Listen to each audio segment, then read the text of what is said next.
क्षण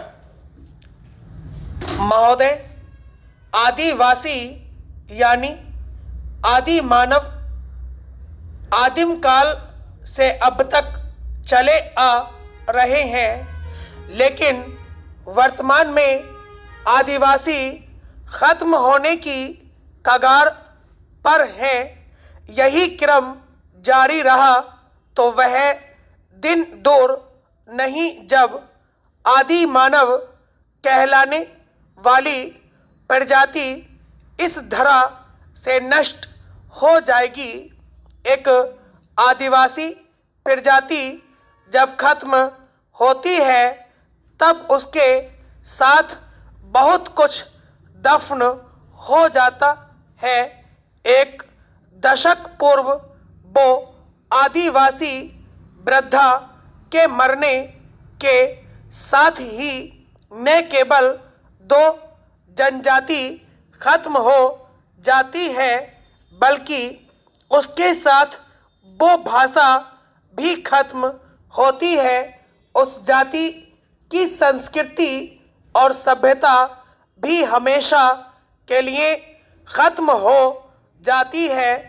जब भी आदिवासी विषय पर चिंतन या विमर्श किया जाता है, तब आखिर आदि मानव को बचाए रखने की चिंता निहित होती है।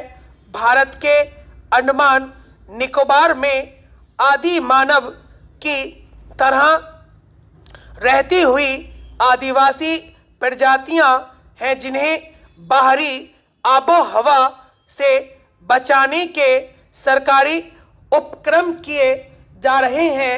आदिवासियों को मुख्य धारा में लाने, उन्हें अपनी आदिम स्थिति से ऊपर उठाने के जितने प्रयास हुए हैं, उनका लाभ कुछ सक्षम आदिवासियों ने भले उठाया हो, पर अभी भी हाशिए पर रहने या जीने वाली बहुत सी जनजातियां हैं जो गहरे और सघन जंगल, ऊंचे पहाड़ों और टापुओं में आदिम जीवन जी रही हैं। ऐसे क्षेत्र और टापू भारत में भी देखे जा सकते हैं।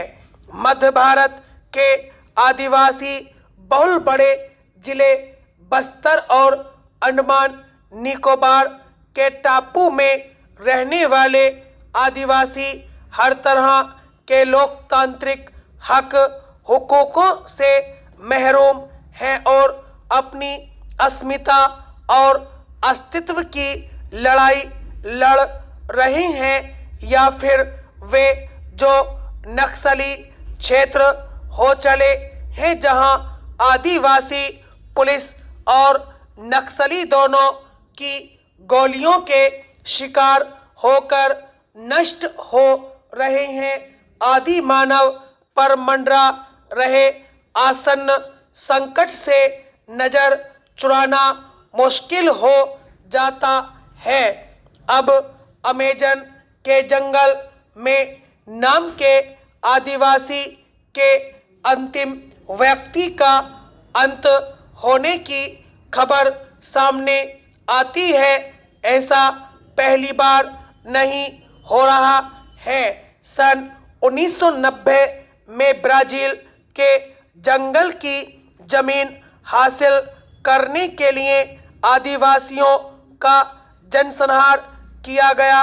उस घटना के बाद केवल 7 लोग ही बचे रह गए जो गहरे जंगल में चले गए। उनमें से भी 2019 तक महज 4 बच पाए। आदिवासी जाति से अब 2 पुरुष और 1 महिला बची रह गई है। समंदर के किनारे रहने वालों की आबादी 2018 तक सिर्फ 200 बची थी, जो लगातार हमलों का शिकार हो रहे हैं। ब्राजील के आदिवासी विशेषज्ञ का कथन है उसे अपनी मौत का पहले ही आभास हो जाता है। स्टॉप।